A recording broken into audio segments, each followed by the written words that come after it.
What's going on, guys? It's Yogi here. I am filling in for my little brother, Chandler Smith, Chandler David Smith. Not blood brother, but kind of acts like my little brother. Chandler's busy helping his wife, helping his kids, doing family stuff today, and also getting ready to send our 600 door-to-door pest control sales reps out for the summer. So if you've ever thought about working with us, here's a link. It's your last chance to apply for this summer and get excited. Today, I wanted to talk about a really cool investment vehicle or investment opportunity that honestly is underappreciated or underused. I feel like most real estate investors, they know about investing in multi-units. We've talked a lot about investing in storage units. We've talked very little about Airbnbs on the channel. I think we'll do more of those in the future. We've talked about single family investments, but never have we really discussed vacation homes. And right there in the name, a vacation home, you don't think of it as an investment, but it can be a really incredible investment and make you a ton of money. You can have a ton of fun with it. There's some really cool perks with owning one. I mean, I have a cool story with a vacation home that I bought 3 years ago-ish, November of 2019, that I figured I'd share with the channel and hopefully inspire some of you to look into vacation homes or second homes as a property for your family, because that's part of the requirement, but also as an investment. Quick Red Bull break from our sponsors. Not actually sponsored. So 3 years ago, well, 2.5 years ago, I started looking at cabins up in Island Park, Idaho, which is about an hour and a half north of us. It's about a half an hour away from Yellowstone National Park. So it's a really popular tourist destination. People who are headed through Yellowstone will stay there. People go to Island Park just to go to Island Park. There's a beautiful reservoir there. You're close to Henry's Lake, which has some incredible fishing. And my family always used to go camping there, and we would drive by all the cabins and we would look at them and say to ourselves, that looks like fun. I really want to own a cabin here. So I started looking, and I connected with a good friend of mine from high school whose family owns and runs basically like a property management business up there, but exclusively for vacation homes. And they actually build them, and then they manage them, and they sell them to other people, and then they continue to manage them. So my friend, he told me, he said, "Hey Garrett, I have this property that actually rents pretty well." He said it brought in like 25 grand in 2018. The current owners are wanting to sell it, but we want to keep it in our rental pool. So it was an off-market property. I reviewed the financials, I looked through it. I knew that worst case scenario, this property would probably cover $15,000 to $25,000 of my payments every year. And if I got lucky, then this property may even cash flow some and might eventually make me money. And, the secondary benefit, but really kind of the main reason I started looking into these, is that I would have a really fun spot for my family to enjoy for a few weeks out of every year. And so I ended up buying the cabin. I paid exactly $400,000 for it. And the cool thing, and I'll get into some of this here in a second, but the cool thing with a vacation home is you can get in for as little as 10% down. So I paid $40,000 out of pocket to get into this vacation home. Now the first year it performed about how I hoped, about how I expected. Maybe even a little better than I expected. It brought in just over $30,000. So after expenses, after paying the property manager, I didn't make any money, but I also didn't lose that much.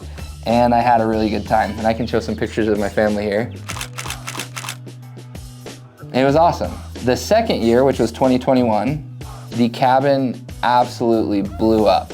And it crushed it way more than I ever thought was even possible. So this vacation home, this second residence for us, actually has turned into one of my most profitable investments I've ever made. It brought in over $75,000 in rental income in 2021, which blew me away. Now, I don't get to keep all of that. Obviously, as the property owner, I'm responsible for maintenance. There was quite a bit of maintenance. We had to repair the hot tub. We had to repair the fireplace, clean the carpets, general stuff. So $3,000 or $4,000 there. I don't manage this property. That was a big reason I bought it, is I trusted this management company. They had a track record. They have their own website. They do a really good job. So they deal with all the cleaning. They deal with all the tenants. They deal with the snow removal. They deal with literally everything. It is quite literally a vacation home for us, where we just get to go up there and enjoy it once in a while, and they take care of everything else. So they keep 25%, which if you watched a lot of Chandler's videos, you know that Most property managers charge between 6 and 12%. For vacation properties, I feel like most charge a whole lot more. I've heard as high as 35 or even 40%. So we're kind of right in the middle, but I felt like it was more than fair because these guys do an awesome job and they're able to get a ton of bookings through their different advertisements and things like that. So they've been incredible for me. The property brought in $75,000. The property management group kept about 20 of that. And then after utilities, expenses, things like that, I netted just over 48. So call it 48,000. My mortgage on this property, I wrote it down because I'm not a pro YouTuber yet, $28,260. So 48,000 minus 28,000 leaves me with $20,000 in positive cash flow for the year. Now you'll remember, but my initial down payment was $40,000. My cash flow on the year was $20,000. That makes for a 50% cash on cash return in 2021. So an absolutely incredible return on my investment, and also a property that I have loved owning and I have loved using with my family. My son, I have a 4-year-old, and he always is talking about going up to the cabin. We usually go for Easter.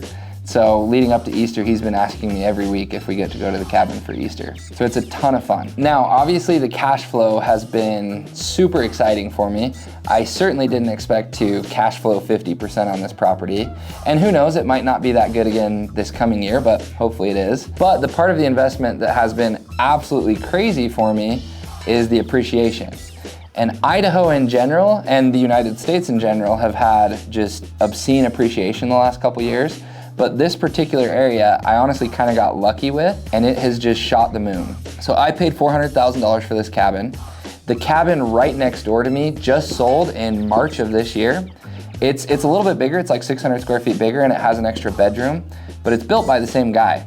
And it sold for $900,000. So based on my, cost per square foot and kind of my market analysis, because I'm a real estate agent, I think if I listed this cabin today, I would probably list it for $820,000. After paying real estate commissions, fees, things like that, maybe I bring home 775 or 800. We'll call it 800 just for easy math. That means that in the 2.5 years that I've owned this property, I have gained $400,000 in appreciation and equity, which blows me away and gets me super excited. I mean, that's a 10x, that's a 1,000% return over that time on my initial investment of $40,000. So I've cash flowed some.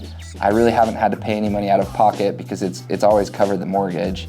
And I've gained a 1,000% return in the appreciation over just 2.5 years, which is crazy. It gets me super stoked. The reason I wanted to share this with the channel, number one, to hopefully encourage some of you to consider a vacation home or a second home as a place for your family, a place where you can have fun, because that is part of the requirement, but also as an investment vehicle, kind of a creative investment that you can actually do really, really well with. I've been working on Chandler, and I finally got him to buy a cabin up in Ashton, Idaho, as his second home or his vacation home. And I'm sure we'll do videos on that in the future. But a vacation home, a secondary home, is not usually considered an investment. But if you time the market right, if you buy in the correct area, if you have someone managing it or you manage it and you do a really good job with the vacation rental bookings, you can actually do really, really, really well on these things. To wrap up the video, I wanted to talk a little bit about the requirements and the benefits of this kind of different investment vehicle. So it's similar to buying a primary residence where you can't count rental income to help qualify for the loan. You have to be able to qualify for the loan without counting any future rents because it's not an investment property, it's a second home. So if you buy a multi-unit property, you can use those rents to help you qualify. Can't do that with this, so it's a little bit tougher. The lending requirements are a little bit stricter than just your normal primary residence. Your credit score has to be a little bit better. Your debt to income ratio has to be a little bit better. Usually it's like 45% at the max. And like I say, you usually have to put at least 10% down. Now there might be some programs where you can do less than that. Comment below in the comments if you guys know of any But in my experience, the lender usually wants at least 10% down. Now, it's still way less than an investment property.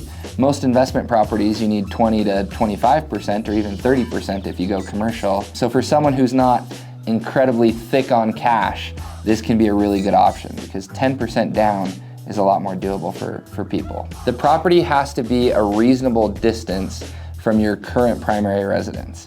So it can't be like 2 streets over, because who's gonna vacation 2 streets over from their current house? The bank will know that you're kind of just scheming the system at that point and trying to get into another property for less down. I believe the requirement that my lender told me was like 80 miles. And I don't know if that's like a hard and fast limit or if it's just, hey, it needs to be a certain distance from your house. It also helps if it's in an area that is known for being, a tourist destination. So if it's in the middle of the woods and no one ever goes there and no one ever visits that place, might be a little bit harder. Might still be able to do it, but it helps if it's in a location that's known for being a vacation area. It has to have year-round winter access. If you can't access it in the winter and the summertime, you may not be able to get the loan from the bank. That's one of their requirements. It has to be a 1-home unit. So you can't generally do this with a duplex, a triplex, a fourplex. You also generally cannot use these loans for like a timeshare. You have to be the sole owner and it has to be kind of like a single family property. And then the final thing with these properties is you usually have to show that you have at least 2 to 6 months reserves for both your primary residence and the monthly payment on this vacation home in reserve to show the bank that you're good to get qualified for the loan. So those are kind of the sticking points with getting approved for the loan. The benefits of a vacation home, like we've talked, is you can get in for 10% down, which is way less than a normal investment property. Because it's treated somewhat like a primary residence, you usually get a little bit better interest rate than you get on just a normal, investment property, a duplex or fourplex. You don't get as good as you do on your first home, but better than on an investment property. This is another requirement that I forgot to mention. You have to occupy the home for at least a portion of the year. So you can't buy it and then literally never use it and just rent it out. You have to occupy it for at least a portion of the year, whether that's a few weeks, a few months, a little bit up to interpretation, but you have to use it for your own personal benefit for at least a chunk of the year. If any of you have questions or additional information that might be helpful to me, because I'm in no way an expert on this, but I do like to have a good time, hit me up on Instagram, Yogi_Myers, and thanks for tuning in. Make sure to smash the like button, like and subscribe, watch all the videos. We like to have a good time here. So thanks, guys.